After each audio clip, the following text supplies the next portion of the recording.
નમઃ પાર્વતી પતયે હર હર મહાદેવ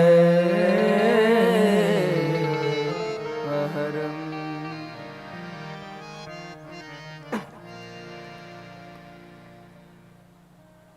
પરમ કૃપાળુ શ્રી દ્વારકાધીશ પ્રભુના અતિ વાત્સલ્યપૂર્ણ અનુગ્રહથી આયોજિત શ્રીમદ ભાગવત સપ્તાહ જ્ઞાન યજ્ઞ જ્યારે ત્રીજા દિવસની કથા બીજા સત્રમાં પ્રવેશ કરે છે ત્યારે જગત મંદિર શ્રી દ્વારકાધીશ ભગવાનના શ્રી ચરણોમાં કોટી કોટી પ્રણામ તથા ઉપસ્થિત સૌ સાધુ સંતો તથા આપણા આમંત્રણને વિશેષ માન આપીને પધારેલા બાર પટોળીથી ઊંઝા મૈયા આપના શ્રી ચરણોમાં પ્રણામ તથા વિવિધ ક્ષેત્રના કલાના ઉપાસકો, ગ્રામના આગેવાનો, વિપ્રવૃંદ, કથા સાંભળવા માટે પધારેલા સૌ ગામના ભાઈઓ તથા બહેનો, આપ સૌને વ્યાસપીઠ પરથી મારા પ્રણામ. જય સિયારામ. જય સિયારામ. જય દ્વારકાધીશ. જય દ્વારકાધીશ. જય શ્રી કૃષ્ણ. જય શ્રી કૃષ્ણ. શ્રીમદ ભાગવત સપ્તાહ જ્ઞાન યજ્ઞ ઉગલવાણમાં જ્યારે ચાલી રહ્યો છે, પરમ કૃપાળુ પરમાત્મા અખિલ બ્રહ્માંડના જે અધિપતિ છે, જડ અને ચેતનમાં જેમનો નિવાસ છે, કણ કણમાં જે દ્રશ્યમાન છે, એવા પરમાત્મા ભગવાનના ખૂબ જ પ્રેમપૂર્ણ ભાવથી એમના આશીર્વાદ રૂપી છત્રછાયામાં આજે આ ત્રીજા દિવસની કથા આપણે બીજા સત્રમાં પ્રારંભ કરીએ છીએ. સવારના સત્રમાં પૂજ્ય બાપુ પધાર્યા. પૂજ્ય બાપુના આપણે સૌએ આશીર્વાદ લીધા. બાપુએ પણ એમના હૃદયથી ભાવ વ્યક્ત કર્યા અને આપણે બધાએ બાપુને ખૂબ જ શાંતિપૂર્વક સાંભળ્યા. હું તો તમારા માટે તાળી પાડવાનું કહું છું. પણ બીજા માટે તો તાળી પાડે, પણ આપણા માટે તાળી પાડે ત્યારે થોડીક વધારે પાડવાની હોય. હા, બાપુએ પ્રવચનમાં બહુ સારી વાતો કરી. કદાચ સવારે કોઈ ન હોય તો એક બે વસ્તુ વાત કરીશ કે ઉગલવાણ ગામ ઉપર બાપુ થોડુંક બોલ્યા. ઉગલવાણ શબ્દથી શરૂઆત કરી કે ઉગલવાણ છે ને, ઉગલ ભાણ છે. ભાણ કહેતા સૂર્ય. આપણા સનાતન ધર્મમાં 5 દેવતાઓની મુખ્ય પૂજા છે. બધા જ દેવતાઓનું મહત્વ છે. બધા દેવી દેવતા એક જ છે, એકમાંથી અનેક થયા છે. પણ પ્રત્યક્ષ અને વિદ્યમાન દેવ હોય તો એ સૂરજનારાયણ દેવ છે. આપણે બાકી બધાનું ધ્યાન કરીએ ને તો એ મહારાજ કહે કે ભાઈ તમે આંખો બંધ કરો અને ભગવાનનું સ્મરણ કરો. ભગવાનની અલગ અલગ ઝાંખી તમારા હૃદયમાં પધરાવો. પણ જ્યારે સૂર્યનારાયણ ભગવાનનું ધ્યાન કરવાનું કહે ને ત્યારે એ તમને પ્રત્યક્ષ દેખાતા હોય. કોઈ પણ કર્મકાંડીય તમે પૂજા કરો તો સાક્ષી દેવ તરીકે સૂર્યનારાયણ દેવની પૂજા કરવાની હોય. આ ભાણ શબ્દ ઉપરથી કથામાં પ્રવેશ કરશું. સૂર્યનારાયણ દેવ પ્રત્યક્ષ દેવ છે કે જે હું તમે આપણે જોઈ શકીએ છીએ. ચંદ્રનારાયણ છે ગોરધનભાઈ, એ પ્રત્યક્ષ દેવ છે, આપણને દેખાય. બાકી બધા દેવતાઓનું આપણે ધ્યાન ધરવું પડે. પણ આ તો તમે આંગળી ચીંધો ને તો સામા દેખાય. સૂર્ય છે ને એ આત્માનો દેવતા છે. સૂર્યથી આપણી બુદ્ધિ પ્રકાશિત થાય છે. શાસ્ત્ર એવું કહે બધાએ સવારમાં ઉઠી રોજ સૂર્યનારાયણ ભગવાનને અર્ઘ્ય દાન કરવું જોઈએ. સૂર્યનારાયણ ભગવાનને જળ ચડાવવું જોઈએ. ઘણા ખરા ચડાવતા પણ હશે. જે માણસ સૂર્યને અર્ઘ્ય આપે ને એને આંખોના નંબર ઉતરી જાય એવું શાસ્ત્ર કહે. આંખોનું તેજ એનું સારું રહે. પછી અમુક અવસ્થા આપણી થાય ત્યારે આંખ નબળી બને, એ શરીરનો સ્વભાવ છે. પણ વિદ્યાર્થી કાળમાં કોઈ છોકરા હોય ને, અભ્યાસ કરતા હોય, એમને સરસ્વતી માં અને સૂર્યની ઉપાસના કરવી જોઈએ એવું શાસ્ત્ર કહે. કારણ કે સૂર્ય છે ને આપણને અંજવાળામાં રહેવાનું શીખવે. સવારમાં ઉઠી તમે સૂર્યનારાયણ ભગવાનને જળ ચડાવતા હો ને, આદિદેવ નમસ્તુભ્યમ પ્રસિદ્ધ મમ ભાસ્કરમ દિવાકર નમસ્તુભ્યમ પ્રભાકર નમસ્તુતે. આપણા દેશી ઢાળમાં કહે તો ભલે ઉગા ભાણ ભાણ તિહારા ભામણા જીવન મરણ લગમાણ રાખજે કશ્યપ રાવતા.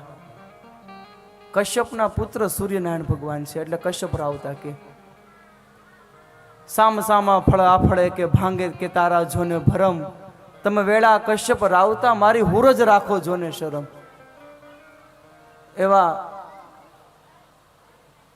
આપણા ગામને સૂર્ય સાથે સરખામણી બાપુએ સવારે કરી કે ઉગલ વાણ છે ને ઉગલ ભાણ છે કે એમાં સૂરજ ઉગ્યો છે કથા સ્વરૂપે. બાપુએ હૃદયના ઉદ્ગારો આપણને બતાવ્યા. હવે આપણે થોડોક કથામાં આગળ પ્રવેશ કરીએ.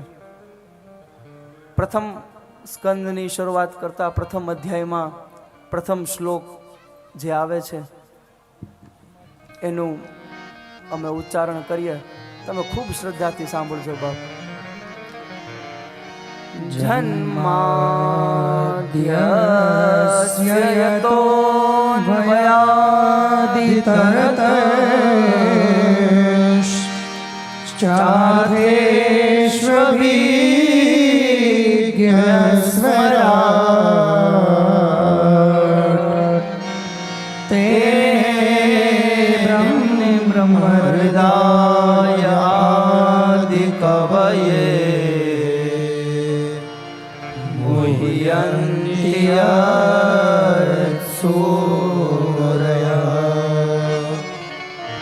તેજો વારિમૃદાં યથા વિનિમયો યત્ર ત્રિસર્ગો વૃષા ધામ્ના સ્વેન સદા નિરસ્તકુહકઃ સત્યમ પરમ ધીમહિ સત્યમ પરમ ધીમહિ. શ્રીમદ ભાગવતની શરૂઆત કરતા જન્માધ્યસ્ય યતોન્વયાદિતરતશ્. વ્યાસજી પ્રથમ શ્લોક લખે ને જ શબ્દથી શરૂઆત કરે. સંસ્કૃત વ્યાકરણ, હવે થોડુંક વ્યાકરણની થોડીક વાતોચીતો આવશે, આપણે પ્રવેશ વિષયમાં કરીએ છીએ. સંસ્કૃત વ્યાકરણમાં જ અક્ષર જે છે ને એને દગ્ધાક્ષર કીધો. કેવો અક્ષર કીધો? દગ્ધાક્ષર એટલે બળેલો. કોઈ પણ જ્ઞાની મહાપુરુષ હોય ને એ પોતાના શાસ્ત્રની શરૂઆત જ શબ્દથી ન કરે. તો આપણને મનમાં એવો પ્રશ્ન થાય કે વ્યાસજીએ આ મહાપુરાણની રચના કરી તો જ શબ્દ શું કામ લીધો? કારણ કે એ દગ્ધાક્ષર છે. અને આ એટલું જ્ઞાન તો સામાન્ય કવિ હોય ને કે જે નાની મોટી કવિતા લખતો હોય એને પણ હોય કે અમુક પ્રાથમિક નિયમો હોય ને કે આ તો બધાને ખબર હોય. તો વ્યાસ જેવા મહાપુરુષ આવા મહાન ગ્રંથની રચના કરે અને આવી નાનકડી ભૂલ કરે એ કાંઈ બહુ સમજવામાં ન આવે. પણ સાધુની ગતિ છે ને, આવા મહાપુરુષોની ગતિ એ આખી અલગ હોય, એનો કેડો આખો અલગ હોય. આપણને લાગે કે આ તો બધું હાવ ખોટું કરતા હોય કે હાવ અલગ કરતા હોય એવું લાગે, આપણને આશ્ચર્ય થાય, પણ એની ગતિ આખી અલગ હોય. તો જન્માધ્યસ્ય, તો આ ઝકારથી શરૂઆત શા માટે કરી? ભાગવતમાં ગોપી ગીત આવે છે, ગોપીઓ બોલે છે જયતી તે ધિકમ, એ પણ જ થી શરૂઆત થાય છે. જયતી તે ધિકમ જન્મના વ્રજ શ્રયતે ઇન્દિરા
અશુલ્કદાસિકા વરદવિઘ્નતો નેહકીર્વદ.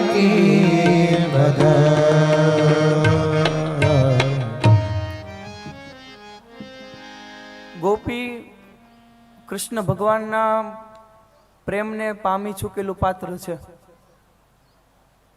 તો ગોપી ગીતની શરૂઆત પણ જ શબ્દથી થાય છે. જયતી તે ધિકમ, જન્મના વ્રજ, કે તમારા જન્મથી આ વ્રજનું મહત્વ અતિ વધી ગયું છે. એ જ્યારે ગોપી ગીત વિસ્તારમાં લેશું ત્યારે એની વિશે થોડોક આપણે વિસ્તાર કરશું. પણ અત્યારે કહેવાનો તાત્પર્ય એ કે જન્માદ્યસ્ય વ્યાસજીએ પણ જકારથી શરૂ કર્યું, અને ગોપી ગીતમાં પણ જયતી તે ધિકમ એટલે એ પણ જ. એટલે વ્યાસ અને ગોપી એ કોઈ સામાન્ય માણસ તો છે નહીં, સામાન્ય હસ્તી નથી. તો એમણે આવો દગ્ધાક્ષર શા માટે લીધો કે જે બળેલો અક્ષર ગણાય? ત્યારે મહાપુરુષો એવું કહે કે જેના અંતરમાં બળતરા ઉપડી હોય ને, એમાંથી કાંઈક વસ્તુનું નિર્માણ થાય તો એ પેલો જકાર જ લેવાના છે ને. વ્યાસજીને શરૂઆતમાં કીધું એમ અસંતોષ થયો હતો, અંદર એમને કાંઈક અગ્નિ ઉત્પન્ન થઈ હતી કે આ વસ્તુ જે મારે જ્યાં સુધી પહોંચવું છે ત્યાં સુધી હું પહોંચ્યો નથી. અને પછી મહાપુરાણ જેને કહેવાય એ શ્રીમદ ભાગવતની રચના વ્યાસજી કરે. અંદરથી જેનું કાળજું આખું અગ્નિથી અગ્નિ જ્વાળાથી પ્રજ્વલિત હોય એ માણસ દગ્ધાક્ષર જ લે ને. ગોપી પણ કૃષ્ણના વિરહમાં હતી. ગોપીને કૃષ્ણનો વિરહ હતો, અને એ વિરહમાંથી ઉત્પન્ન થયેલું ગીત છે. બધાય ગીતોની રચના છે ને એના મૂળમાં તમારે જોવું પડે કે એના મૂળમાં કયો ભાવ છે. ભીષ્મ સ્તુતિ આવે તો એના મૂળમાં પણ કંઈક ભાવ છે. કોઈ પણ ગીત રચાય તો એનું મૂળ ભાવ તમને ખબર હોય તો એ ગીતનો સ્વભાવ, એ ગીત તમને સાંભળવાથી આનંદ આવશે.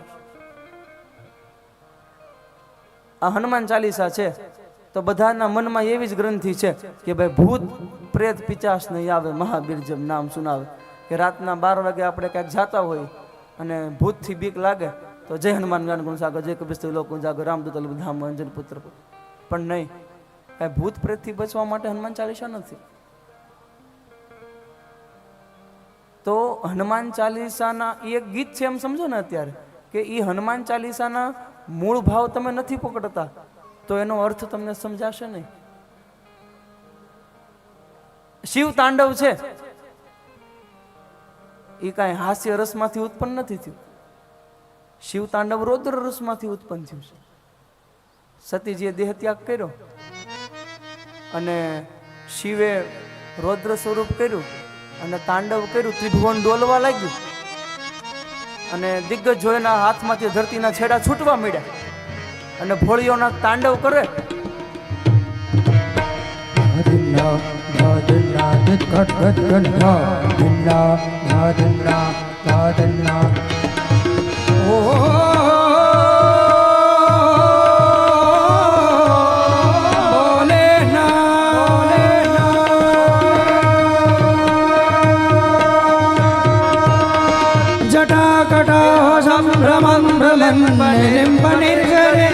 વિલોલ વિચિવલ્લરી વિરાજમાન મૂર્ધને ધગત ધગત ધગત વલલ લાડ પટ પાવતે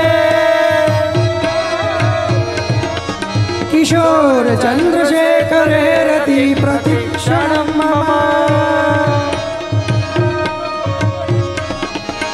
દાદક ધિન્ના દાદિન્ના દાદિન્ના દિદ ગણગતિ ગણ ધા ધિન્ના દાદિન્ના દાદિન્ના દિદ ગણગતિ ગણ ધા ધિન્ના ભવગે ગણભૂત ભયંકર ભૂતળનાથ અધંકર દૈનગદે ગણગે દળયંબર બાધાય ભંકર ગાજત ધંકર પાકદે ડમરુ ડંકર બાજ ડંકર શંકર ધય કૈલાસ પરમે હર મોહ કરી પશુપાલન કામ પ્રજારણ નાચ કરે કામ પ્રજારણ નાચ કરે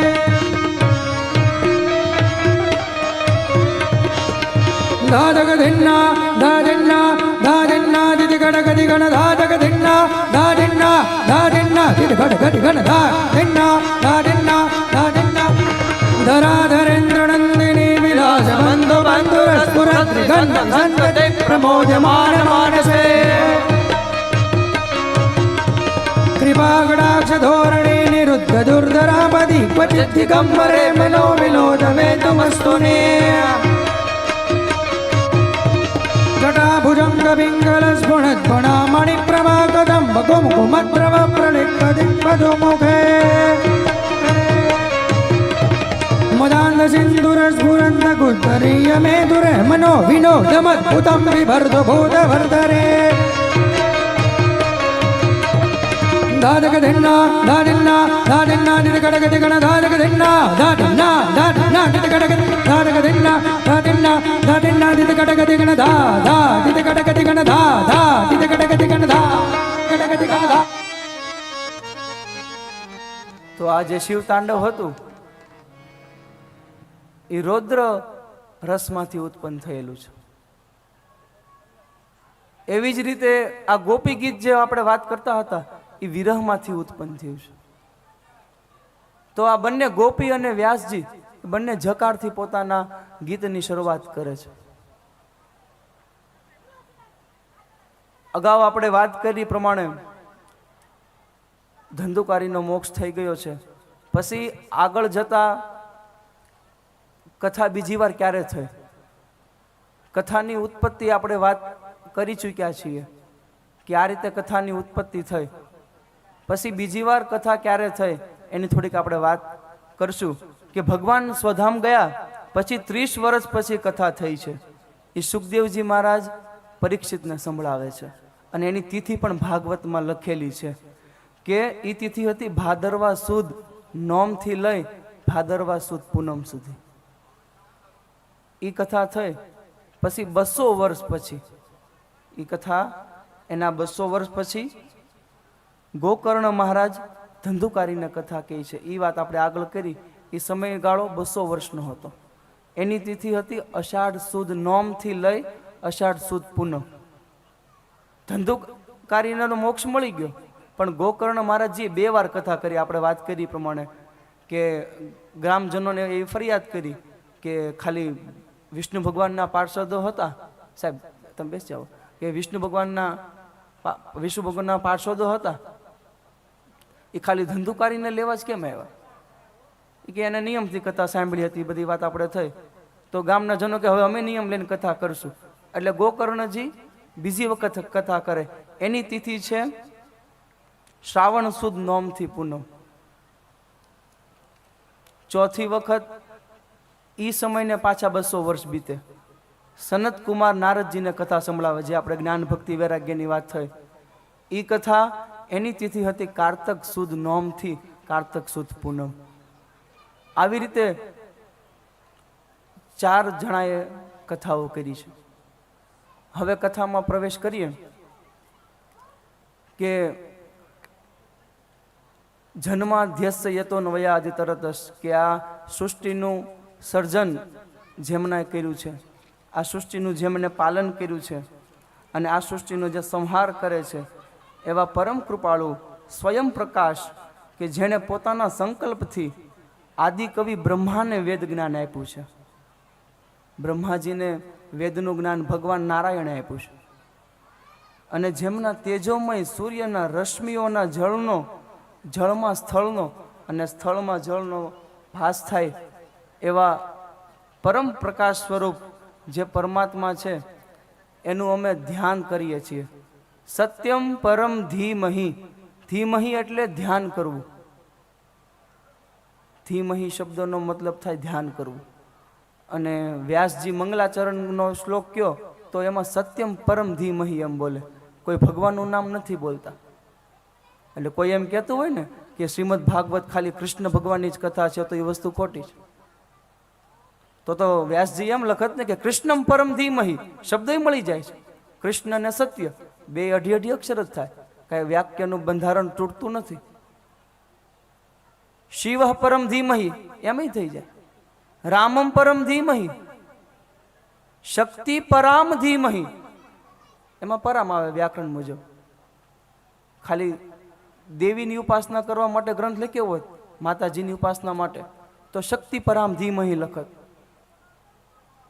શિવ માટે લખ્યો હોત, ભગવાન ભોળાનાથ માટે, તો શિવજીનો લખત. ખાલી કૃષ્ણ ભગવાન હોત તો કૃષ્ણ પરમ ધીમહી લખત.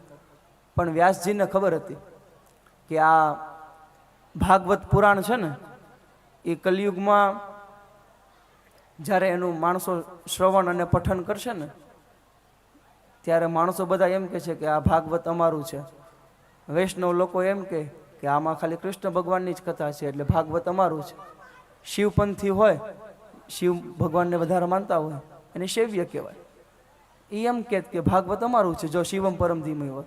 શાક્ત હોય, શાક્ત એટલે જે શક્તિની પૂજા કરતા હોય. ગાણપત્ય હોય, એક સંપ્રદાય આવે કે ગણપતિ ભગવાનની પૂજા કરે. સૂર્ય ભગવાનની આરાધના કરે, એમનો પણ એક સંપ્રદાય આવે. તો આ ભવિષ્યમાં આ ગ્રંથને લઈ કોઈ ઝઘડો ન કરે. પિતાની સંપત્તિ હોય ને તો એ પુત્રો એના ભાગ પડાવે. અને કોઈક એવા ઉપદ્રવી પુત્ર હોય તો એ વધારે સંપત્તિ પણ લઈ જાય કે ભાઈ તમે ભલે નહીં કહો પણ બાપાને મારા ઉપર પ્રેમ વધારે હતો, એ કે તો મને 5 વીઘા જમીન વધારે દો, કે હું તો લાડકો હતો એમ કે. તો આમાં કૃષ્ણમ પરમ ધીમહી લખ્યું હોત તો વૈષ્ણવો એમ કહે કે ભાઈ ભાગવત ગ્રંથ કૃષ્ણ ભગવાનનો છે. પણ વેદવ્યાસજીએ સત્યમ પરમ ધીમહી લખ્યું કે જે સત્ય સ્વરૂપ ભગવાન છે એનું અમે આરાધના કરીએ છીએ, એની અમને પૂજા કરીએ છીએ. અને આ ગ્રંથની શરૂઆતમાં સત્યમ પરમ ધીમહી આવે છે. આ ગ્રંથ જ્યારે પૂરો કરે 18,000 શ્લોક પૂર્ણ થાય ત્યારે પણ છેલ્લો શબ્દ સત્યમ પરમ ધીમહી છે. સત્યમ પરમ ધીમહી અને સત્યમ પરમ ધીમહી આ બંનેની વચ્ચે આખું ભાગવત આવી જાય છે. તો 18,000 શ્લોક વાળું કે જેમાં 12 સ્કંદ છે, એના પહેલા અધ્યાયમાં આપણે પ્રવેશ કરીએ તો વ્યાસજીને અસંતોષ થયો અને નારદજીની આજ્ઞાથી એમને ગ્રંથની રચના કરી. પછી એક વખત નૈમિષારણ્યમાં આ કથા સૌ પ્રથમ નૈમિષારણ્યમાં થઈ હતી. આ બધા વન લાઇનર કહેવાય, તમારા મગજમાં ફિટ થાય તો કરજો કે આ કથા સૌ પ્રથમ ક્યાં થઈ, તો નૈમિષારણ્યમાં. નૈમિષારણ્યમાં શા માટે કથા થઈ? શરૂઆતના સમયમાં આ કથાની ઉત્પત્તિ થઈ. પછી આ કથા પહેલી વખત ક્યાં કરવી એની સભા મીટિંગ થઈ હશે, આપણે સમજો ને, સામાન્ય ભાષામાં સમજાવું તો બ્રહ્માજીએ કીધું કે આ મનસ્ચક્ર હું અહીંથી રવાના કરું. મનસ્ચક્ર એટલે મનરૂપી ચક્ર, એને મનસ્ચક્ર કહેવાય. સુદર્શન ચક્ર કૃષ્ણ ભગવાન ધારણ કરે એ અલગ, અને આ મનસ્ચક્ર કે મનરૂપી ચક્ર હું અહીંથી રવાના કરું, અને એ ચક્ર જ્યાં સ્થિર થાય એ જ ભૂમિ આ કથા માટે આપણે સિલેક્ટ કરવાની. બ્રહ્માજીએ જેવું મનસ્ચક્ર ફેંક્યું, નિમિષ માત્રમાં, નિમિષ છે ને એ સમયનો એક ભાગ છે. આપણે જે મિનિટ કહીએ ને કે ભાઈ 1 મિનિટ કે મિનિટમાં અહીંયા પહોંચી ગયો, તો મિનિટ એટલે 60 સેકન્ડ થાય.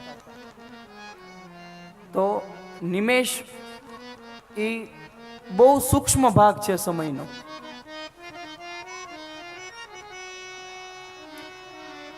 એક નિમિષમાં એ મનસ્ચક્ર નૈમિષારણ્ય જ્યાં હતું એ જંગલમાં જઈને સ્થિર થઈ ગયું. એટલે કથાની ભૂમિકા નક્કી થઈ ગઈ કે આ જગ્યાએ કથા કરવાની છે. અને એ કથાનું આયોજન એ રીતે થયું. સુત નામના પુરાણી બધા ભેળા મળી 88,000 ઋષિમુનિઓની સભા ભરાય છે. અને એમાં એવું નક્કી કરે કે 1000 વર્ષ સુધી ચાલે. કેટલા વર્ષ સુધી? આપણે તો 7 દિવસમાં પૂરું કરવાનું. 1000 વર્ષ સુધી ચાલે એવા યજ્ઞનું આપણે આયોજન કરીએ. અને 1000 વર્ષ આપણે ભગવાનની લીલાનું વર્ણન કરીએ. શૌનકાદિક નામના ઋષિમુનિ સુત નામના પુરાણીને પ્રશ્ન પૂછે કે તમે શ્રીમદ ભાગવત રૂપી કથાનું અમને રસસ્વાદન કરાવો. શરૂઆતમાં જ 6 પ્રશ્નો પૂછે છે ઋષિમુનિ. એવા 6 પ્રશ્ન પૂછે, અને આ 6 પ્રશ્નોના જવાબમાં જ આખી કથા આપણી છે. તો એ 6 પ્રશ્નો કયા હતા કે જે શૌનકાદિક ઋષિએ પસંદ કર્યા? એ કોઈ એવા સામાન્ય પ્રશ્ન નહોતા કે અમારે ધંધો ક્યારે વધશે, પૈસા અમારે ક્યારે આવશે, એવા કોઈ લૌકિક પ્રશ્ન નહોતા. એક વસ્તુ બીજી તમને એ કહું કે ઋષિ મુનિઓ એકબીજા જોડે જ્યારે સંવાદ કરતા હોય ને ત્યારે એમાં એનો કોઈ સ્વાર્થ ન હોય. હું તમે કંઈક વાત કરતા હોય ને તો એમાં કંઈક એકાદાનો સ્વાર્થ હોય. બેસરભાઈની પાસે મારે કંઈક કામ હોય કે હિંમતભાઈ પાસે મારે કંઈક કામ હોય તો હું કોઈ પણ માણસ પાસે મારે કાંઈ પણ કામ હોય તો હું એમને જય શ્રી કૃષ્ણ કરું અને પછી મારી વાત મૂકું. કેમ છો ને, મજામાં? ક્યાં હમણાં દેખાતા નહોતા. એટલે આપણને ખબર પડી જાય કે આ દેવતાને આપણું કંઈક કામ હશે. બાકી તો કાંઈ કોઈ ફોન કરે નહીં. એક ભાઈ કહે ને કે અમે રાત્રે 9 વાગ્યા પછી હું મારો મોબાઈલ બંધ કરી નાખું. તો એ કે આવું થોડું કરે, 9 વાગ્યા પછી તમે મોબાઈલ બંધ કરી નાખો તો એ વસ્તુ બરાબર ન કહેવાય. કાંઈક ઇમરજન્સી હોય ને કોઈને કાંઈક તાત્કાલિક તમારું કામ પડ્યું હોય, બસ જો એ 9 વાગ્યા પછી જે ફોન આવે ને એ આપણા કામનો ન હોય, એના કામનો હોય. એટલે એ કે પછી મોબાઈલ બંધ કરી નાખવાનો. એટલે કહેવાનું તાત્પર્ય સાહેબ, હળવી ભાષામાં વાતચીત કરું એટલે આપણને બધાને મજા આવે. કહેવાનું તાત્પર્ય એ કે આપણે મનુષ્યો જ્યારે સંવાદ કરીએ ને એમાં સ્વાર્થ છુપાયેલો હોય. એક પક્ષનો સ્વાર્થ હોય, બીજા પક્ષ દ્વારા સ્વાર્થ સંતોષાતો હોય કે મારે કંઈક કામ હોય તો તમારા દ્વારા એ કામની પૂર્તિ થતી હોય. પણ બે ઋષિ મુનિઓ, બે સાધુ સંતો અથવા એવા કોઈ પરમ પુરુષો જ્યારે સંવાદ કરે ને, એ સંવાદમાં સ્વાર્થ ન હોય, પરમાર્થ હોય. પોતાના હિત માટે એ કોઈ વાતચીત ન કરે. એમને ચિંતા સંસારની હોય કે આ સંસારનું કલ્યાણ કેવી રીતે થાય. આ મનુષ્યો જે પાપ કરવામાં વિચાર પણ નથી કરતા, એવા મનુષ્યો એનો સ્વભાવ કેવી રીતે સુધરે. અને એના માટે જ આ બધી વસ્તુની રચના છે ને. કથા છે તો કથા શા માટે છે? કે આપણી અંદર ભક્તિની ઉત્પત્તિ થાય એ માટે. તો એક વસ્તુ બીજી કહું કે જો આ ઋષિ મુનિઓ આવો સંવાદ ન કર્યો હોત તો આપણને આવા ગ્રંથ ન મળ્યા હોત. આ ગ્રંથ આપણને મળે ને, કોઈ પણ ગ્રંથ હોય એ કોઈ ઋષિની કૃપાથી મળે અને એને સમાધિમાં એ વસ્તુ ઉતરે. વ્યાસજીએ સમાધિમાં બેસીને આ ગ્રંથની રચના કરી. અને આ ગ્રંથની રચના કરતા હતા ને ત્યારે લખવા વાળું તો કોઈક જોયું ને. સામાન્ય લખવા વાળો કોઈ ન હાલે. અને એવી રીતે લખાવવું જોઈએ કે ત્રિભુવનમાં એનો પ્રકાશ ફેલાય. ગણેશજીને કહે કે તમે ગ્રંથ લખો, ગણેશજી કે બધી વાત સાચી, તમે બાપુ છો. વ્યાસજીને કે તમે મોટા બાપુ કેવો, તમે કેમ એવું બધું આપણે કરવા તૈયાર, પણ તમે બોલવાનું શરૂ કરો અને પછી બોલવાનું બંધ કરો એટલે આપણે લખવાનું પૂરું, પછી આપણે નહીં બકતા. કે વ્યાસજી વિચાર કરે કે આમ થોડું હોય દાદા. કે ગણપતિ દાદાને કે ઓલા બાપુ તરીકે સંબોધન કરે, આ દાદા તરીકે સંબોધન કરે કે દાદા આમ થોડું હોય. ગણપતિ દાદાને કે તો ગણપતિજી કે તમે, હું તમારી એક વાત માનું, તમારે મારી એક વાત માનવાની. ગણેશજીનો પ્રસ્તાવ એવો કે વ્યાસજી બંધ થાય બોલવાનું એટલે ત્યાં અટકી જાઓ. અને વ્યાસજીએ એવો પ્રસ્તાવ મૂક્યો કે ગણેશજી તમે લખો ખરા, પણ પ્રત્યેક શ્લોક તમને સમજાવવો જોઈએ. તમારે સમજીને લખવાનું. જો તમને સમજાય નહીં તો તમારે એના ઉપર વિચાર કરવાનો. વિચાર કરો અને આખો શ્લોક સમજાઈ જાય. એક શ્લોક ઉપર સાહેબ મહાપુરુષો એવા છે આપણા ભારત દેશમાં કે એક શ્લોક ઉપર 10-10 દિવસો બોલે છે, પ્રવચન કરે છે. એક જ શ્લોક લે. એકવાર મેં કંઈક કથા સાંભળી હતી કે એક મહાત્મા કથા કરવા બેઠા. સત્ય ઘટના છે, કોઈ દ્રષ્ટાંત આપવા કે વાહવા કરવા વાળી વાત નથી. કે એક મહાત્મા કથા કરવા માટે બેઠા અને જન્માદ્યથી હમણાં જે અમે શ્લોક બોલ્યા ને એ શ્લોક ઉપર 7 દિવસ કથા કરી. તો આવા 18,000 શ્લોક આમાં પડ્યા છે. વિચાર કરો આમાં કેટલો સમય લાગી જાય. પણ આપણે મૂળ વાત ઉપર આવું તો વ્યાસજીએ વિચાર કર્યો વાંધો નહીં, હવે ગણેશજીની આપણે એક વાત માની, એને આપણી એક વાત માની છે, તો બધા શાસ્ત્રોમાં વચ્ચે વચ્ચે એક કૂટ શ્લોક જેને કહેવાય કે અઘરો શ્લોક, કે આખી વાત ચાલતી હોય ને એમાં એક એવો અઘરો શબ્દ વ્યાસજી મૂકી દે કે જે સમજવો અઘરો હોય. પ્રસ્તાવના આખી વાત વાર્તાની જેમ જ કરે, પણ એમાં એક શબ્દ જાણી જોઈને કરે. કારણ કે એમાં અડધી કલાક પોણી કલાક ગણપતિજીને લાગે સમજવામાં. તો વ્યાસજી ઊભા થાય ને પોતાની સંધ્યા કરી લે, પૂજા કરી લે, દેહિક કાર્યો હોય એ બધા પતાવી લે. આ બધા મહાપુરુષોની બધી આ એક પ્રકારની બધી એની રચનાઓ છે હો સાહેબ. એટલે આ રીતનું નક્કી થયું. ભાગવતમાં પણ એક વાત આવે છે, આપણે ધંધુકારીની વાત કરતા હતા ને, એમાં શ્લોકમાં એમ એવું કે આ ધંધુકારી એટલો બધો ઉપદ્રવી હતો કે શવ હસ્તે ન ભોજન, શવ હસ્તે ન ભોજન. આ એક શબ્દ છે ને અનુષ્ટુપ છંદ, અનુષ્ટુપ, એ બધું વાત જવા જો ને વધી જશે. અનુષ્ટુપ એટલે 8 અક્ષરનો એક પદ થાય, એવા 4 પદ થાય એટલે એક શ્લોક બને. એમાં ખાલી એક શબ્દ એવો નાખ્યો વ્યાસજીએ કે શવ હસ્તે ન ભોજનમ. એનું ગુજરાતી સામાન્ય ભાષામાં કરું, શવ હસ્તે ન, શવ એટલે કે મરેલો માણસ, એના હાથે ભોજન લે, એના હાથે ભોજન લેતો. તો હવે આ વાત આપણા મગજમાં બેસે ખરી કે મરેલો માણસ હોય એ કોઈ માણસને કેવી રીતે જમાડી શકે? તો વ્યાસજીએ શું ખોટું લખ્યું છે? ત્યારે એ સમજવા માટે તમારે કોઈ ગુરુની જરૂર પડે કે શવ હસ્તેન ભોજનમ, આનું ભાષાંતર શું છે? ત્યારે મહાપુરુષો એવું કે અમુક પ્રકારના જે માણસો છે ને એને શાસ્ત્રમાં મરેલા બતાવ્યા છે કે જે માણસ પાસે જ્ઞાન હોય સાહેબ અને બીજાને જ્ઞાન ન આપે તો એ માણસને મૃતક ગણાય. બાપુ, જે માણસ પાસે પ્રમાણ કરતાં વધારે ધન હોય અને જેને જરૂર હોય એને ધન ન આપે તો એને મરેલો માણસ ગણાય. બ્રાહ્મણનું અપમાન થઈ ગયું હોય તો એ બ્રાહ્મણને મરેલો ગણાય. કોઈ બ્રાહ્મણને તમે અપમાનિત કરી નાખો તો એ બ્રાહ્મણનું મૃત્યુ છે. આગળ કથા આવશે, આજે જ આવશે અશ્વસ્થામાની. તો આવા 3-4 પ્રકારના માણસ હોય ને એને મરેલા કીધા છે.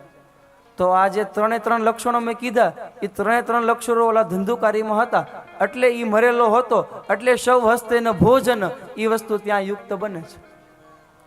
એટલે મૂળ વાત ઉપર પાછા આવું તો વ્યાસજી વચ્ચે વચ્ચે કૂટ શ્લોક નાખે. આવા તો ઘણા છે પણ અમુક વાર આપણને ખ્યાલ ન આવે, કારણ કે તમે સમજો ને 18,000 શ્લોક લખતા કેટલો સમય લાગ્યો હશે. એમાં વારે વારે આવા કૂટ શ્લોકો વ્યાસજીએ નાખ્યા છે. તો આ રીતે ભાગવત ગ્રંથની રચના થઈ છે. શૌનકાદિક ઋષિઓ 6 પ્રશ્ન પૂછે છે અને સૂતજી એના જવાબો આપે છે. આના જવાબો પૂરા થાય ત્યાં ભાગવત કથા પૂર્ણ થઈ જાય. પહેલા એટલે અત્યારે ખાલી પ્રશ્નોની ચર્ચા કરવાની હોય, એના જવાબની ચર્ચા અત્યારે કરવાની હોય નહીં. પરીક્ષિતની કથા આવે તો પરીક્ષિતને આ રીતનો શ્રાપ મળ્યો એની ચર્ચા અત્યારે હોય, એના મોક્ષની કથા છેલ્લા દિવસે હોય. તો એ 6 પ્રશ્નોની આપણે ચર્ચા કરીએ કે એ 6 પ્રશ્ન ક્યાં હતા. એ 6 પ્રશ્નમાં તમને પરમાર્થ જોવા મળશે. આ મેં તમને પૂર્વ ભૂમિકા માંગી શું કામ કે તમે એ પ્રશ્નો ઉપર તમે વિચાર કરી શકો કે એકે પ્રશ્ન એમાંથી તમને સ્વાર્થવાળો નહીં જણાય. 6 પ્રશ્નો હતા, એમાંનો એક પ્રશ્ન એવો છે કે આ બધા પુરાણો છે એમાં જીવનું કલ્યાણ થાય, દરેક જીવનું કલ્યાણ થાય એવું સહજ સાધન શું છે? આ પહેલો પ્રશ્ન. દરેક જીવનું, એમાં 84 લાખ યોનિઓ છે બધી આવી જાય કે બધાનું કલ્યાણ થાય એવું. પાછું કેવું સાધન કીધું? સહજ સાધન. સહજ કહેતા કે જેમાં કોઈ પ્રયત્ન ન કરવો પડે.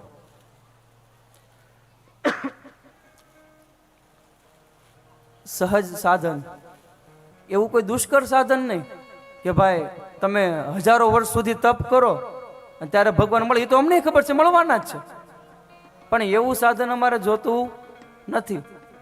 તમે સહજ સાધન બતાવો. શાસ્ત્ર એવું કે ઉત્તમ સહજા અવસ્થા, સહજ અવસ્થા છે ને એને ઉત્તમ અવસ્થા શાસ્ત્રએ કીધી. મધ્યમ ધ્યાન ધારણા.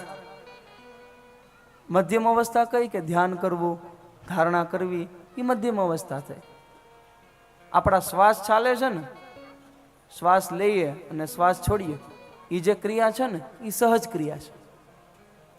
એમાં મારે તમારે કોઈ સાહેબ પ્રયત્ન ન કરવો પડે. આપણે સૂતા હોઈએ તો એ શ્વાસ ચાલતા જ હોય, શ્વાસ બંધ થાય તો જય શ્રી કૃષ્ણ થઈ જવાય. રસોઈ બનાવી હોય તો એ સહજ ક્રિયા નથી, એમાં મહેનત કરવી પડે.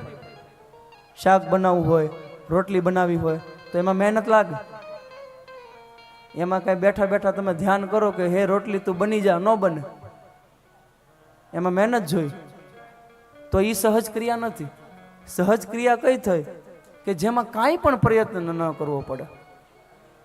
તમારા શ્વાસ એમનેમ ચાલતા રહે. તમારું હૃદય છે એ એમનેમ કામ કરે છે. આપણે હૃદયને કહેતા નથી કે ભાઈ બરાબર ચાલજે તું બંધ થઈ જાય તો પછી અમે શું કરશું, એવું આપણે નથી કહેતા. એ એના રીતે કામ કરે. હૃદય આપણા શરીરનું મહત્વનું અંગ. આપણા જન્મ, દાખલા તરીકે આપણી ઉંમર 23 વર્ષની હોય, મારી ઉંમર 23 છે એટલે મને 23 વર્ષની હોય, તો આપણા હૃદયની ઉંમર એ 23 કરતાં વધારે છે. કારણ કે જ્યારે બાળક માતાના ગર્ભમાં હોય ને, એના અમુક મહિનાઓ થાય પછી એમાં જીવ આવી જાય એવું આપણું શાસ્ત્ર એ કહે છે કે એ પણ બાળક શ્વાસ લે છે, અંદર માના ગર્ભમાં પણ શ્વાસ લે છે. એની બધી વ્યવસ્થા પરમાત્મા કરે છે. તો એવું કયું સાધન છે કે જે સહજ સાધન હોવું જોઈએ કે એનાથી જીવનું કલ્યાણ થઈ જાય? આપણે બધા મહેનત કરીએ, અલગ અલગ વ્યવસાય આપણા બધાયના હોય, એ બધાની પાછળ આપણું એક તાત્પર્ય શું હોય કે આપણે પૈસા કમાઈએ, પૈસાથી આપણો ઘર પરિવાર ચાલે, આપણા સુખની, આપણા આરામની વસ્તુઓ એનાથી આપણને મળે. તો એ એક અર્થમાં, સાંસારિક અર્થમાં કહીએ તો એ આપણું કલ્યાણ છે.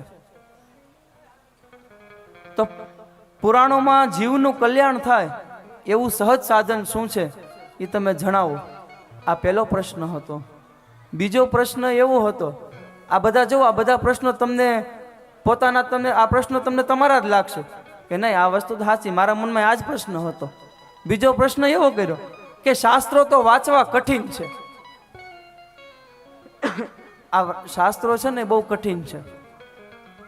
તો પુરાણો, શાસ્ત્રો અને વેદ એનો સાર શું છે?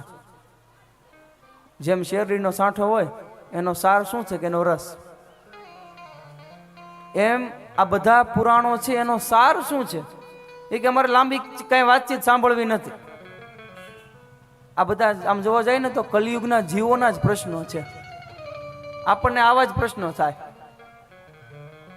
કે તરત દાન ને મહાપુન, જલ્દી સારું થાય એવી વસ્તુ કરો. કારણ કે શાસ્ત્રો છે ને એ બહુ કઠિન છે. ગ્રંથ ગડબડ કરી વાત નો કરી ખરી, કે ગ્રંથ છે ને એને ગડબડ કરી અને ખરી વાત ન કરી. ગ્રંથ એ આપણા મનની ગ્રંથિઓનો ઉકેલ કરવાનું સાધન છે.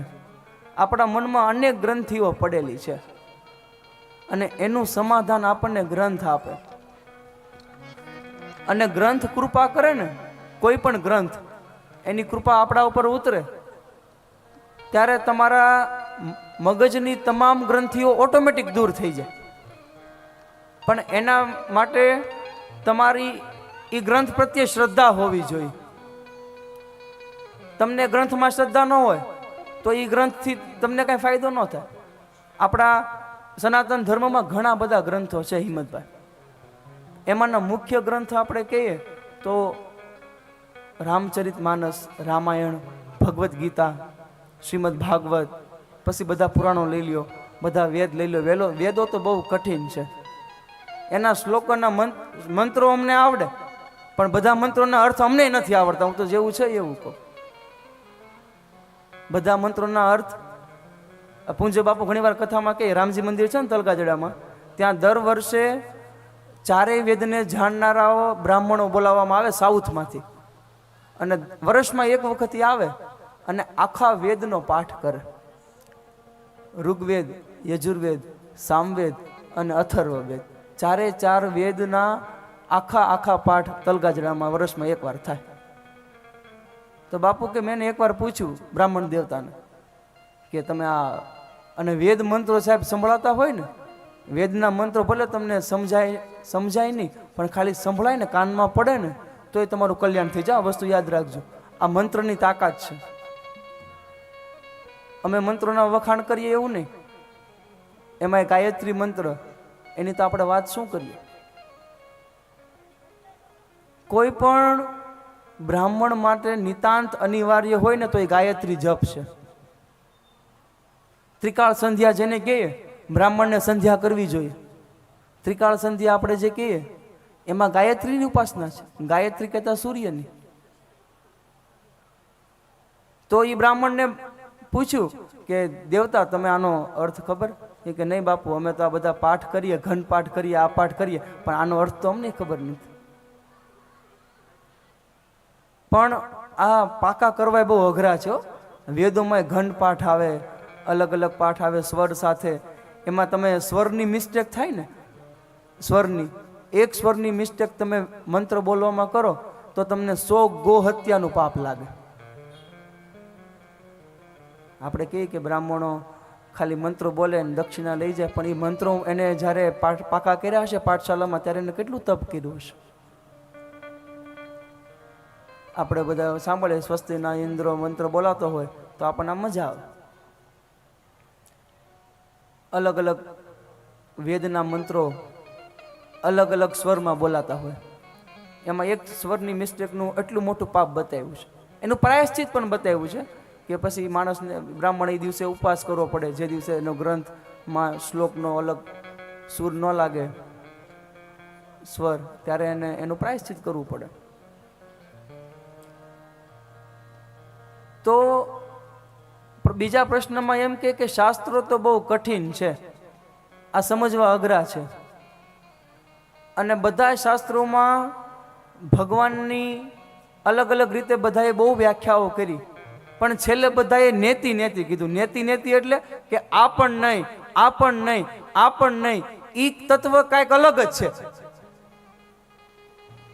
કોઈક એમ કહે કે ભગવાન દ્વારકાધીશ ભગવાન છે, કૃષ્ણ ભગવાન દ્વારકામાં રહે, મથુરામાં રહે, ગોકુળમાં રહે, આ અલગ અલગ લીલાઓ કરે. પણ એ સિવાયની પણ એને અનેક લીલાઓ કરી છે જેનું વર્ણન આપણી પાસે નથી. ભગવાન પરમ તત્વ જેને આપણે કહીએ ને, એને કોઈ એક વ્યાખ્યામાં આપણે બાધિત ન કરી શકીએ. વેદો આપણે એટલા બધા કઠિન છે, એ વેદોમાં પણ છેલ્લે નેતિ નેતિ જ આવ્યું કે આ ભગવાનનું અમે અલગ અલગ સ્વરૂપ કર્યું, પણ કદાચ આના કરતાં પણ અલગ હોઈ શકે, સંભાવના બતાવી. અને આપણા દેશી આપણે કોઈ ધૂન ગાઈએ તો એમાં પણ આવે કે નેતિ નેતિ જ્યાં બ્રહ્મ વેદ કહે છે, મારું ચિતડું ત્યાં જાવા કહે છે. કે આ વેદ છે એ જેને નેતિ નેતિ કહીને કહે છે, ત્યાં મારું ચિત્ત એટલે કે મારું મન ત્યાં જવાની પ્રયત્ન કરે પણ પહોંચાતું નથી. એને નેતિ નેતિ જ્યાં વેદ કહે છે, મારું ચિતડું ત્યાં જવા છે. નેતિ નેતિ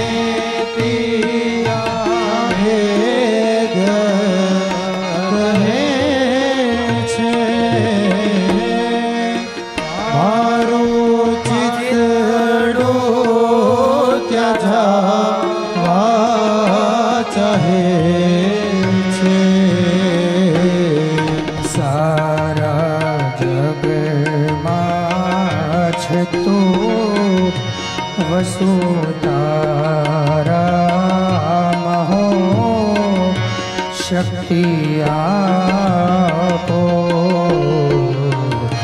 દયા કરી દર્શન શિવયા. શંભો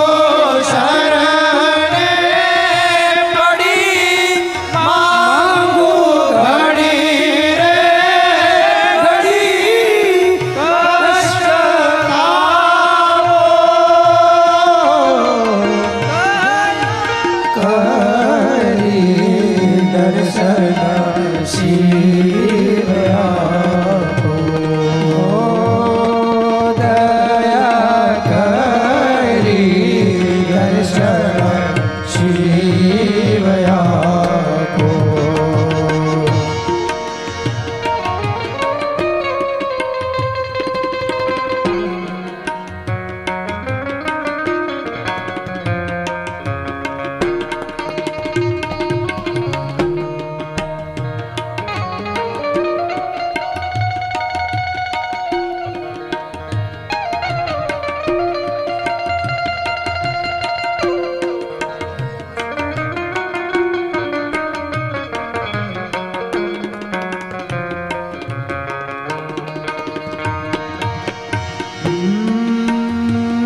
આપો દ્રષ્ટિ માતે જ અનોખું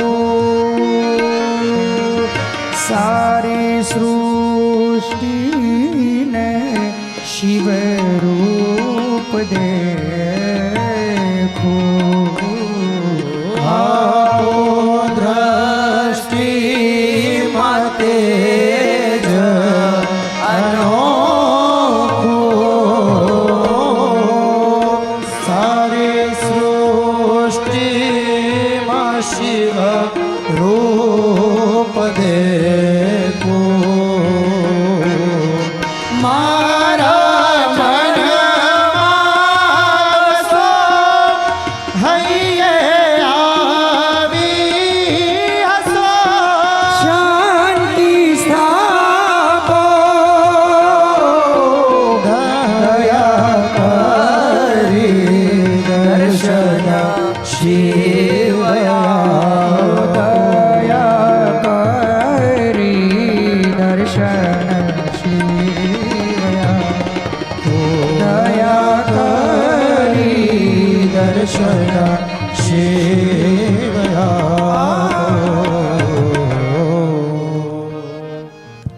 કે વેદ પણ જેને નેતિ નેતિ કહીને પુકારે છે. આ પણ નહીં, ઓલું પણ નહીં, એવું કોઈક તત્વ કંઈક અલગ જ લીલા કરી રહ્યું છે, એનું અમે ધ્યાન કરીએ છીએ. બીજો પ્રશ્ન આ થયો. ત્રીજો પ્રશ્ન પૂછતા એમ કહે, દેવક્યા વસુદેવસ્ય જાતો યસ્ય ચિકીર્ષયા, કે ભગવાન દેવકી વસુદેવને ત્યાં જ કેમ જન્મ લીધો? વસુદેવ અને દેવકીને ત્યાં જ કેમ બાળક સ્વરૂપ થઈને પધાર્યા? એ તો ગમે ત્યાં અવતાર લઈ શકે ને. ભગવાન કાંઈ કોઈને આધીન તો છે ને, ભલે ભક્તોને આધીન છે પાછા, પણ ભગવાનને કોઈ બંધન ન કરી શકે. કોઈ પણ પ્રકારનું બંધન એ ઈશ્વરને લાગુ નથી પડતું. બંધન મારીને તમારા જેવા આપણા જીવને હોય. ભગવાન ધારે તો ગમે ત્યાં અવતાર લઈ શકે. તો કૃષ્ણ ભગવાને દેવકી અને વસુદેવજીને ત્યાં જ કેમ પુત્ર સ્વરૂપે પધાર્યા? આ ત્રીજો પ્રશ્ન. કારણ કે ભગવાન તો કરતુમ અકર્તુમ અન્યથા કરતુમ, એ ધારે તે કરી શકે. એને કોઈ કાર્ય પ્રણાલી કે એમને કોઈ વર્ણ ધર્મ અનુસાર કોઈ કાર્ય ન કરવાનું હોય. ભગવાન જે કરે ને એ ધર્મ થઈ જાય. ભગવાન ધર્મનું અનુકરણ કરે એવું નથી. મારે ને તમારે ધર્મ અનુસાર ચાલવાનું હોય, કે જે ધર્મ શાસ્ત્રએ આપણા માટે નક્કી કર્યો છે કે આ પ્રમાણે આપણે જીવવું. પણ ભગવાન માટે આવો કોઈ ધર્મ નક્કી થયેલો નથી. ભગવાન જે બોલે એ જ ધર્મ, ભગવાન જે કરે એ જ ધર્મ. ભગવાનના આચરણમાં જ ધર્મ છે. અત્યારે આપણા જેવા જીવ હોય ને, એ થોડી ગ્રંથનો થોડાક શાસ્ત્રોનો અભ્યાસ કરી, ગીતાજી જ પકડો ને, ગીતાજીનો અભ્યાસ થોડોક કરે ને, પછી પાછા એમ કે કૃષ્ણ ભગવાનને ગીતામાં આમ કહેવાની શું જરૂર હતી? અરે બાપા તું વાંચ ને. આપણે કોઈને શાસ્ત્ર ઉપર આપણે પ્રશ્ન કરવાનો અધિકાર નથી. એમ કે કૃષ્ણએ અમુક વસ્તુ તો બહુ ખોટી કરી, એમ કે જાણે કે એના માસીનો છોકરો હોય એમ વાતું કરે કે કૃષ્ણએ આમ નહોતું કરવું. અરે બાપ, એ આખી દુનિયાનો બાપ છે. એ જે કરે ને એ ધર્મ જ હોય. અને કૃષ્ણ ભગવાનની લીલાઓ એવી લીલાઓ છે ને કે એ લીલાઓમાં તમારે ધર્મને ગોતવો પડે. સામાન્ય અવસ્થાથી તમે વસ્તુ સાંભળો તો તમને એમાં ધર્મ ન દેખાય, પણ થોડુંક તમે પ્રેમથી, થોડાક ભાવથી કૃષ્ણ ભગવાનના ચરિત્ર સાંભળો તો તમે એમાં ધર્મ નહીં પણ પરમ ધર્મની તમે એમાં અનુભૂતિ થશે. કૃષ્ણ ભગવાન ગીતામાં કહે કે અર્જુન તું થોડોક મને પાછો એમ કે તમારે આમ ન કરવું જોઈએ, આમ તેમ ન કરવું જોઈએ. કારણ કે કૃષ્ણ અને અર્જુન એ બંને પાછા મામા ફૂઈના ભાઈઓ હતા. કુંતીજી છે એ કૃષ્ણ ભગવાનના ફઈ છે, એટલે મામા ફઈના ભાઈઓ હોય એટલે થોડી મજાક મસ્તી ગમત કરતા હોય. અર્જુન એમ કે સખેતી મતવા પ્રસભમ યદુક્તમ, હે કૃષ્ણ હે યાદવ હે સખેતી, કે મેં તમારી હારે ખાતા પીતા ઉઠતા બેઠતા સખાની જેવો વ્યવહાર કર્યો છે, ત્યારે મને ખબર નહોતી તમે પરમાત્મા છો એમ. પણ જ્યારે વિરાટ સ્વરૂપનું દર્શન કરાવે કૃષ્ણ ભગવાન, ત્યારે અર્જુન મૂંઝાઈ ગયા. એને પૂર્વનું બધું યાદ આવ્યું કે મેં તો આ કૃષ્ણ ભગવાનને તો તુકારાય કર્યા છે કે કાળિયા ઠાકર તું બેસી જાય. ને કૃષ્ણ ભગવાનનો વર્ણ કાળો છે. કાળો શબ્દ, કાળો રંગ છે ને એ આપણે બહુ પસંદ ન કરીએ. કે કાળું હોય, કોઈ માણસ કોઈ છોકરો હોય એનું વર્ણ કાળો હોય તો એ આપણે એમ એને રૂપાળામાં ગણતરી ન કરીએ, 100 વાતની એક વાત. પણ આ ઠાકર એવો છે આપણો કે એ કાળો છે તો સુંદર નહીં, પરમ સુંદર દેખાય છે. અને કોઈને તમે કાળિયો કહો તો એનું અપમાન કર્યું કહેવાય. કાળા માણસને તમે કાળિયો કહો તો એનું અપમાન છે. સારો સાધુ પુરુષ એવું ન બોલાય. સત્ય છે આપણે એમ કહીએ કે તો સત્ય છે, એ કાળો હતો ને મેં કાળો કીધું, એમાં મેં શું ખોટું કર્યું. પણ શાસ્ત્ર એવું કહે કે તમારું વચન ખાલી સત્ય ન હોવું જોઈએ, તમારે પ્રિય સત્ય બોલવાનું. બોલહું વચન પ્રિય સત્ય બિચારી, કે તમારે સત્ય વચન પ્રિય લાગે એવું અને વિચારીને બોલવાનું. વિચાર કર્યા વગર તમે ગમે તે બોલો એનો કોઈ અર્થ, એનો કોઈ મિનિંગ ન રહે. તો 2 જણા વાત કરતા કે ભાઈ તો પણ કાળો છે તો મેં એમાં શું ખોટું કીધું, સત્ય જ બોલ્યો છું ને. પણ એ સત્ય નથી, કટુ સત્ય છે. અને કટુ સત્ય બોલો એ અપરાધ છે. તો કોઈ સામાન્ય માણસને તમે કાળો કહો તો એનું અપમાન છે. પણ આપણે ભગવાનને શું કહે, કાળિયો ઠાકર કહે. ભગવાન માટે બધા શબ્દોના અર્થો ફરી જાય. જે શબ્દ આપણને કોઈ કહે તો એ જ શબ્દથી આપણને ક્રોધ ઉત્પન્ન થાય, અને એ જ શબ્દ તમે ભગવાન માટે પ્રયત્ન, ભગવાન માટે ઉપયોગ કરો તો તમને પ્રેમ ઉત્પન્ન થાય. આ મેં તમને શરૂઆતમાં કીધું કે કૃષ્ણ ભગવાન એને સમજવા થોડોક અઘરા છે, પણ એ પ્રેમથી સમજાય જાય. હવે માખણ ચોર કહીએ આપણે, હવે આપણને કોઈક ચોર કહે તો આપણો મગજ કેવો થાય. ચોરી કરતા હોય ને એને તમે ચોર કહો ને તોય એ ગુસ્સો કરે, એ ભાઈ એમ નહીં કહેતો એમ કે. પણ તમે આને માખણ ચોર કહો, તમે એટલે હું તમે એમ, આ તો બોલાઈ જાય તમે, પણ આપણે એને માખણ ચોર કહીએ. અને આ બધી પ્રેમની ભાષા છે. કૃષ્ણ ભગવાન પ્રત્યે આપણને પ્રેમ છે એટલે આપણે એને અલગ અલગ નામોથી અલગ અલગ સંબોધન કરીએ. કાળિયો ઠાકર કહીએ, માખણ ચોર કહીએ. અને ગોપીઓએ તો અમુક વાર, અને જે કૃષ્ણ ભગવાનના જે સખાઓ હતા ને એને તો કૃષ્ણ ભગવાનને મીઠી ગાળ પણ દીધેલી છે. સંસ્કૃતમાં આમાં છે કે જેને આપણે ગાળ કહીએ એવી ગાળ પણ એ દઈ શકે, કારણ કે પ્રેમમાં શબ્દોના અર્થો ફરી જાય. મૂળ વાત ઉપર આવીએ તો કૃષ્ણ ભગવાને દેવકી અને વસુદેવજીને ત્યાં જ કેમ જન્મ લીધો? એ ધારે તો એના માટે બીજા પણ કોઈ માતા પિતા હોત, અને ભગવાન તો એટલો સમર્થ છે ગમે ત્યાંથી પ્રગટ થાય. આપણે જન્મ લેવો હોય તો આપણે માતા અને પિતાની જરૂર પડે.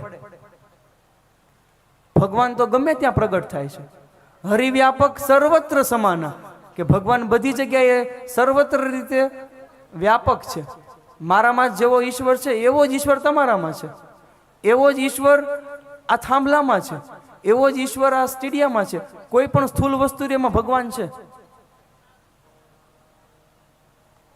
તો આપણને એની અનુભૂતિ કેમ નથી થતી?